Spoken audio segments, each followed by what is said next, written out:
Thank you for returning to think with me about Ruth. The steadfast love of the Lord redeems.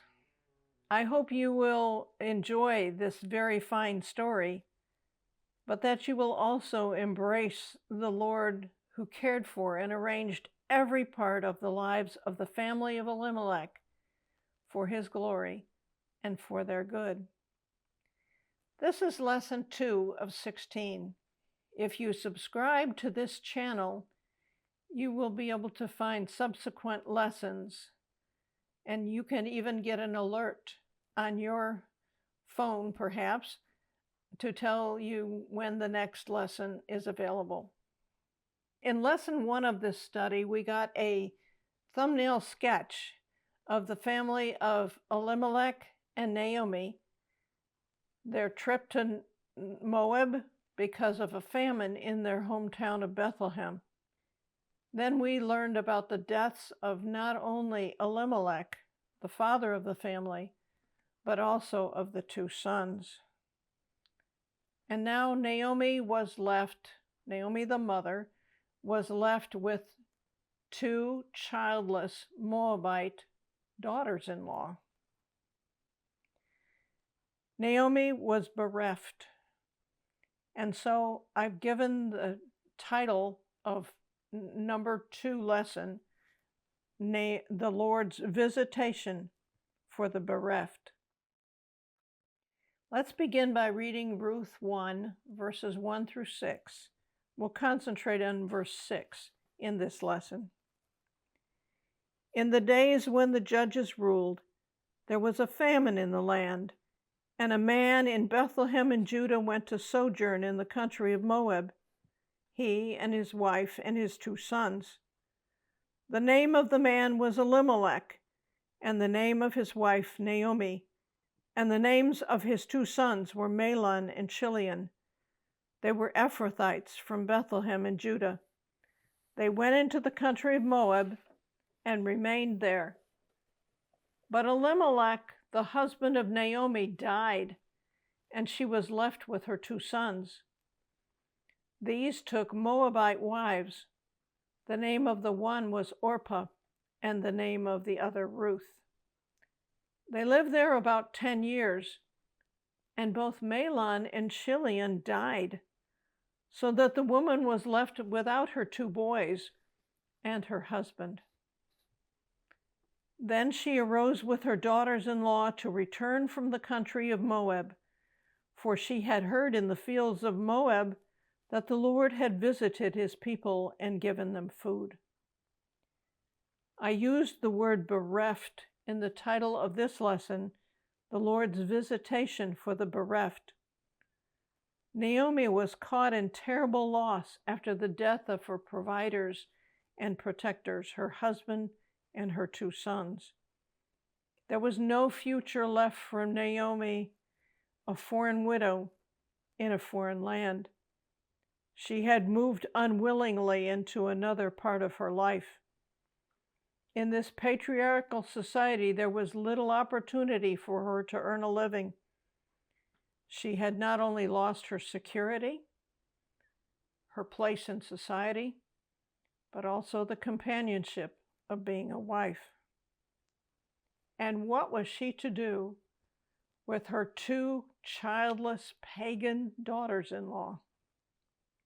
In verse 6, we see Naomi return to Bethlehem. We do not need to go down the rabbit trail to find out how she found out that there was bread to be had in Bethlehem again. No, let's do what's important. It's important to see that the Lord had once again given his people bread. Providence is the theological term we use to label God's careful ordering of all parts of history in the lives of every man and woman throughout all of time. During this era, God once again worked out circumstances to supply the greatest need for the people of Bethlehem, their daily bread. Naomi returned to Bethlehem.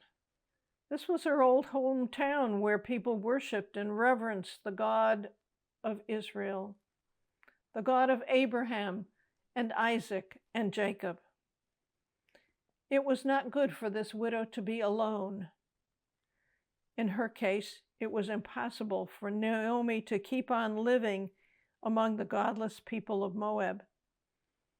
Even though she had been driven into poverty, she wisely returned to live in community with God's people. It may be helpful to think about the place of widows in our own society. Some weep every day. Waves of sorrow might come over them for the rest of their lives. Some have to go to work for the first time outside of their homes. Some will find new avenues of activity that will loom somewhat larger than their loss eventually. The earth's deepest bond has been broken. They will be vulnerable. However, those who trust in the Lord can hope because of the promise that He is the protector of widows. This is found in Psalm 68, verse 5.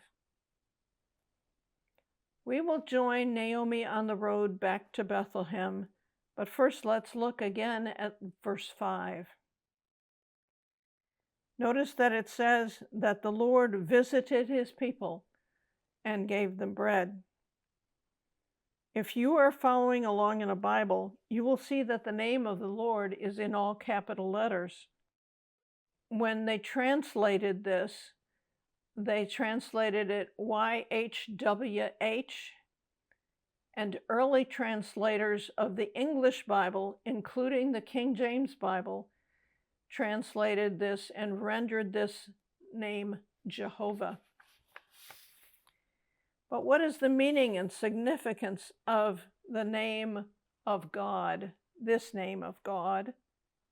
This is the name of Israel's God, the Holy One who made a covenant with Abraham, the covenant of grace. You can find the account of the Lord instituting the covenant in Genesis 12, Genesis 15, and Genesis 17. I will read Genesis 12, verses 1 through 4 now. Now the Lord said to Abram, "Go from your country and your kindred and your father's house to the land that I will show you, and I will make of you a great nation, and I will bless you and make your name great, so that you will be a blessing. I will bless those who bless you, and him who dishonors you I will curse, and in you all the families of the earth shall be blessed." The Lord promised to be Abraham's God and to bless him with many descendants and with the land of Canaan. In response, the children of Abraham needed to keep God's covenant permanently. The Lord also promised that in Abraham all the families of the earth would be blessed. In this way, God's salvation would come to the world through Jesus Christ. The Lord's covenant can be summed up with these 4 sentences. I will be your God. You will be my people. I will always be with you. Walk in my ways. The faithful Lord, who made these great promises to Abraham, was watching over his people in Bethlehem. In verse 6, the author uses the Hebrew word visited to emphasize that the Lord acted once again to give bread to the people at the house of bread. Let's employ a word picture to catch more of the meaning of visited. A great king leaves his beautiful castle, his great and beautiful castle, and he goes down and he visits the little hut of one of his servants. When he gets there, he asks his servant, "What may I do for you?" The servant tells him, and then the great king goes out and does it. This is how the Lord treats his own. He's the great king. Again and again, God pledged to care for his people throughout Old Testament times. The same Lord promises to care for his people in our era. Much after Naomi's time, her great-grandson, King David, said, "Blessed be the Lord, who daily bears us up. God is our salvation."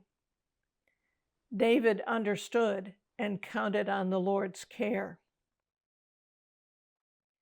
Maybe you would like to take some time to meditate on the ways in which the majestic, all-knowing, all-powerful, all-caring God of the Bible is willing and able to visit his people throughout millennia, in all circumstances, and without limit.